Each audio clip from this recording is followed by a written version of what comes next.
A seventh ever North Korean nuclear test is possible at any time. The South Korean President Yoon-Suk-yeol declared Tuesday that the North's completed all preparations to conduct such a test, while repeating an offer of support in exchange for denuclearization.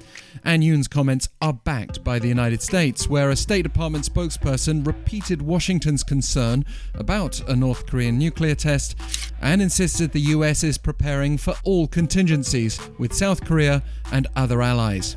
To consider what happens next, it would be good to remind ourselves what happened in the past. In October 2006, there was a tremor on the Korean peninsula. North Korea announced it had conducted its first nuclear test at the same Punggye-ri site where all its subsequent tests have taken place. This test was relatively small, with an explosive yield of only around 1 kiloton, but it caused global concern after years of diplomatic efforts to ensure a nuclear-free Korean peninsula, and the US quickly pressed for punitive measures before the United Nations agreed to impose sanctions. Nearly 3 years later, May 2009, there was a slightly bigger tremor and a second North Korean nuclear test, estimated to have produced an explosion of 2 kilotons. The UN responded again with tougher sanctions, as most arms exports to North Korea were prohibited.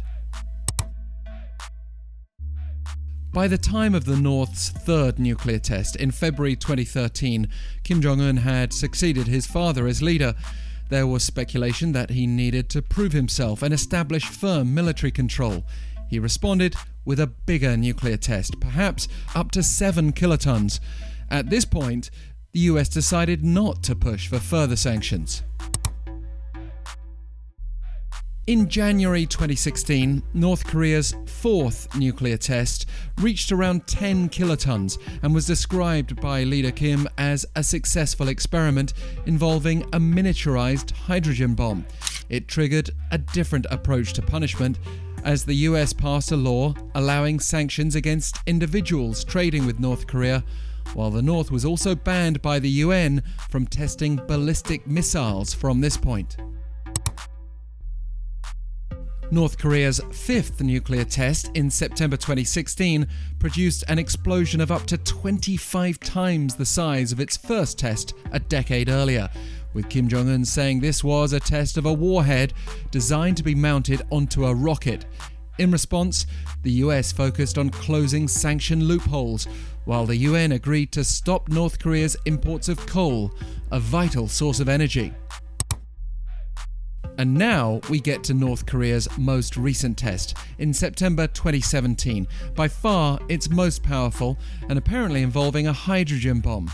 South Korean officials initially placed the test's explosion at 100 kilotons, while other estimates were even higher. The political fallout was significant, with much of the world reporting concerns of an imminent war as Kim Jong-un and then US President Donald Trump traded aggressive threats. But then, an unprecedented period of diplomacy raised genuine hopes for lasting peace. Following years of dialogue stalemate, here we are expecting a return to North Korean nuclear testing. History also tells us there are limited options given the sanctions already in place, and the North may feel more emboldened than ever given the new Cold War atmosphere affecting Russia and China. Now that China's wrapped up its latest Communist Party Congress, the North may feel free to go ahead with a seventh nuclear test, and it will be up to Seoul, Washington, and the wider world to be creative with their response.